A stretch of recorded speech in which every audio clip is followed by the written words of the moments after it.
Hey, all, this is David Ducker coming back at you. And today I'm going to be talking about weapons and armor in RPGs, and specifically whether you prefer or whether you should represent them mechanically or whether you should represent them realistically.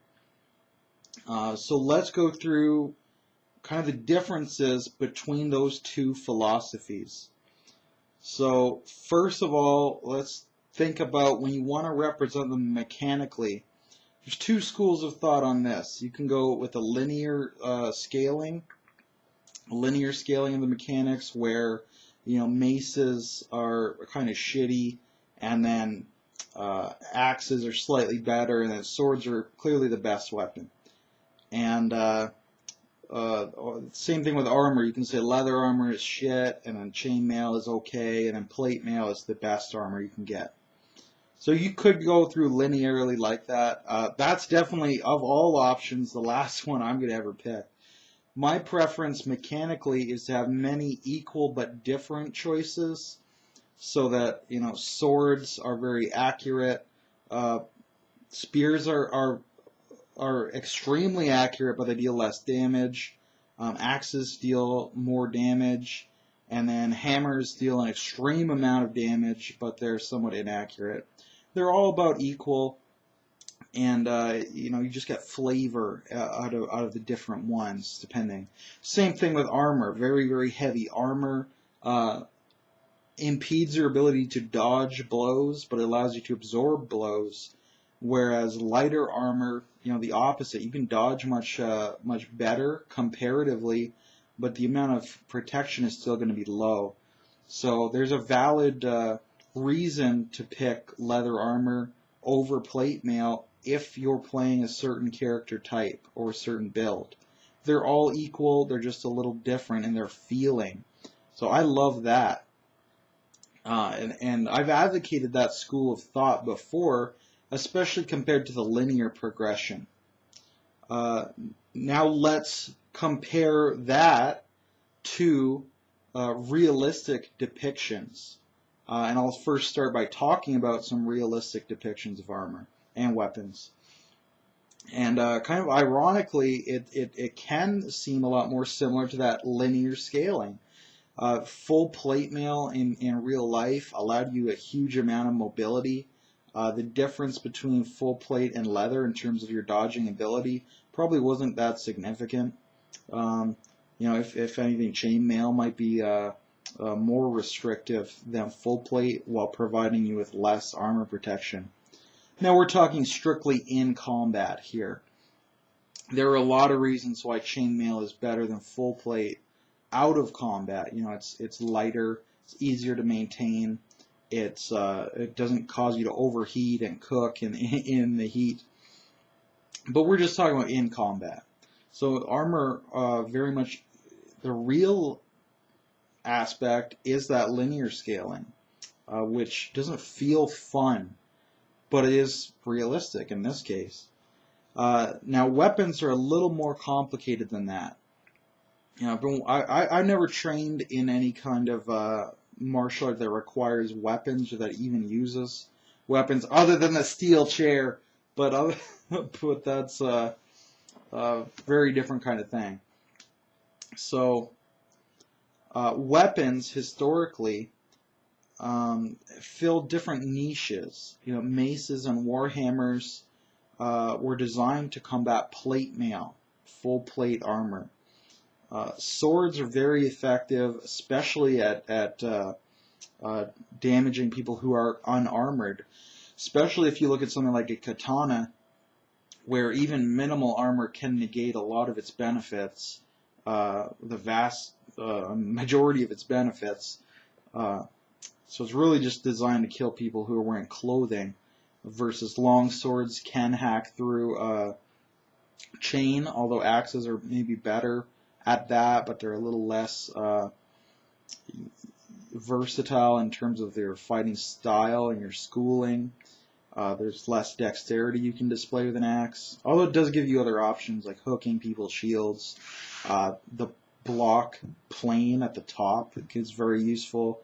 and they're very rugged.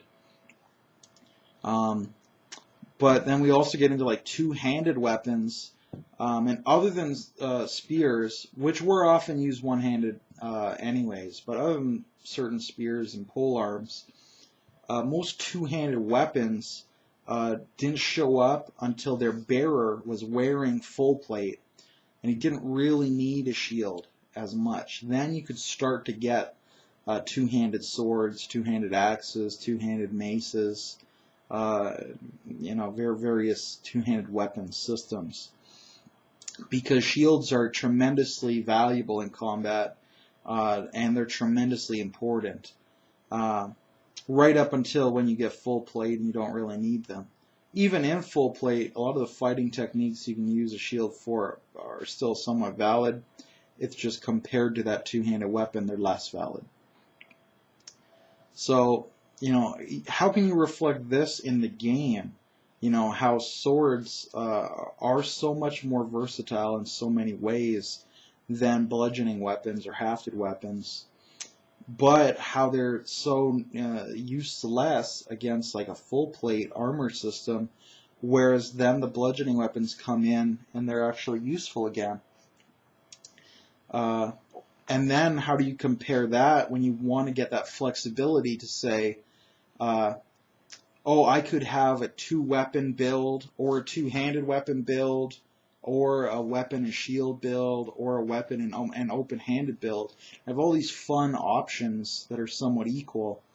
Whereas if you want to keep it real, everyone is going to have a shield and weapon build right up until you get full plate, in which case they're all going to have two-handed weapon builds. If you want to keep it realistic. And when you make that armor available to them, whether it's just common and everyone wears it, or whether it's extremely rare and only a few people might have access, that's another factor. There's so many factors you can bring into play here. So in the past, I've advocated for weapons all being equal but different to give you those options. But there's a lot to be said for bringing that realism in as well. And displaying that different weapons are used for different purposes, and they're designed for different purposes. So if your opponent has full plate, that's when you want to reach for your mace, your warhammer, or your flail. If your opponent is only wearing chain, maybe an axe or a sword or a spear is going to be better to fight them. And then, you can even bring in, like I said, things like shield fighting. How useful are shields in the real world? Unbelievably useful. In many fantasy games, they're not, just to give you the alternate options. And you can, again, bring in pole arms, because that's a whole nother animal. Gary Gygax's favorite animal in terms of weapon styles. Because I've heard people say, who are martial artists, that if one man has a spear and one man has a sword but no shield, they'd rather have just that spear. They'd bet their money on the man with a spear over the man with a sword until shields come into play. And I'm not sure what difference that would make. I think if one man had a shield and one man didn't, you'd always bet on the man with a shield and a weapon. For even if he had a two-handed weapon or a pole arm. If you didn't have a shield, that's an unbalancing factor. But I'd love to hear your thoughts on this in game design. I'm a very big advocate of homebrewing your whole weapons and armor table. It's a pretty easy thing to homebrew once you understand your system and your mechanics. In Pathfinder, I think I've recorded a video on how to homebrew your weapon and armor and how I usually do it. But I've been watching so many great videos on YouTube. I believe there's a channel called Scole Gladiatore or something like that. And they do a lot of great videos on medieval weapons and armor, especially with shield fighting and hafted weapons. A lot of channels just focus on two-handed swords, or long swords as they're called, which are interesting, but they're only a single weapon, they're only a single fighting style, and there's so many more that you can explore. So I'd love to hear your thoughts on this in the comments below. Do you like the linear scaling? Do you have a good system to break realism? Do you have a good system to make all choices equal but different? And how do you play with all these different combinations in tune with each other? I'd love to get a little conversation going, especially if there's anyone who actually knows about fighting out there with weapons. I could talk all day about grappling and to a limited degree about striking martial arts as well, but I don't know very much about weapon combat, about using swords and axes, and making it historically accurate as well. When you're talking about a historical setting where they only had chainmail, or then one where plate mail is invented and the vast majority of combatants have plate mail.